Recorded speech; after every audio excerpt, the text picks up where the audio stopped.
Yeah. Your guys is better actually. I just like. I mean, I like how how you just flow. That makes me want to hit you in the head with a hammer. I think his ego might need a moist outlet after that. Yeah, I know, right? Never mind then. No, go ahead. Go ahead. All right, the other one I had questions about is a very Keats-inspired piece called "Ode to Ode on a Nightingale." Sitting in the corner booth by herself, sipping on a Long Island iced tea and reading Keats, hands down, she's the most captivating person in this bar. Fingertips calloused and hands nicked and scraped, like she'd been in a fight with experience and went down swinging. Eased into her seat like slipping naked into a hot bath, smiled with all her teeth like no one was looking. Left her phone at home in pieces on the kitchen floor. Tonight she was going to forget all about the custody battle, the bill collectors, the late night fights about who was right and who was left in the room with all this shattered glass to clean up. The long sobbing nights with her pillow and her secret shame, the regret of time poorly spent looking for love in bars and cold blue eyes, the years that separated her from 22 when she was young and delusionally happy. With her body language, she unknowingly spoke to me. Tonight I came here to drink and dance. Don't bother me with pickup lines. Pickup artists, go find another canvas. Mine's been painted over plenty. I don't have time to save any more white knights from their mother's tit.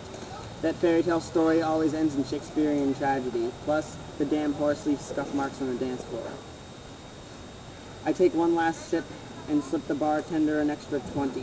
Tonight, the Nightingale drinks for free. I leave before she can thank me. I like that. That's pretty good. There was a few lines, I can't remember where, but there were a few lines I didn't like. Which lines were those? I can't remember. I'm looking through them. Like there was, I don't know, just something about the alliteration that makes it really funny. I felt it was reminiscent of I forget the guy's name, the poem the guy did about the waitress and the truck stop. Oh yeah, convenience stores, Buddy Wakefield, yeah. Yeah, it kind of has that kind of thing. Oh, when it breaks into her thoughts, that's what bothered me. I don't know if it fits. What's the line beforehand? With her body language, she unknowingly spoke to me, and then it breaks into What she's saying? his assumptions of her thoughts. Tonight I came here to drink and dance. Don't bother me with pickup lines. Pickup artists. Go find another canvas. Blah blah blah. So it's missing a line where the transition between his thoughts and hers. I don't know. I just don't know if it fits. You know? I think the only problem I might have here is I'm slightly confused on who's saying what in between those two lines. Okay. Is figure out a way to make an abrupt change and find a poetic way to say, and then she says, Or, huh? you never actually said. Oh, then and she thinks. I got You it. didn't think it, but you just said with her body language she spoke to me. Maybe, like between those two lines, you know, with her body language she spoke to me, she turned and glanced, and then he thinks about her thoughts. Maybe. Or, I just was wondering if the change in tone worked, but apparently it does. You know. Yeah, I think your tone is just fine. I thought it was fine. I thought it was Right. Does it read the same way that you spoke it though? Yeah. Okay.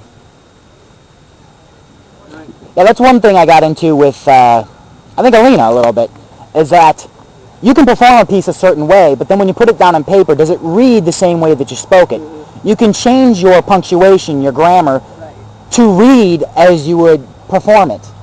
Periods, short, choppy sentences. There's multiple ways to do that, and it's unique for the feeling you're trying to get across. So if it would often help if you could tape yourself, audio only maybe. Oh, he did. He just. If you took your piece that you say is done and then read it and record that and then listen to it as you're reading along there. See if the punctuation follows that. If somebody else were to read it that way, would they read it with the same inflections you do? Yeah. There's a way to change the punctuation to get closer to how you meant the tone to come across. You're not going to get it exactly your way. You're you. everybody's going to see it differently. But there is a way to change the punctuation to try to suit that need. Yeah, if you're going to be a perfectionist and get it all done. That's me. I'm a horrible perfectionist. It is a very Like, I don't know. I do the opposite sort of my stuff. I like letting whoever choose, like the reader to choose the rhythm in which they read it. There you go. A That's lot the of word people, rhythm. because I don't use a lot of periods, rush through the pieces. It's not necessarily.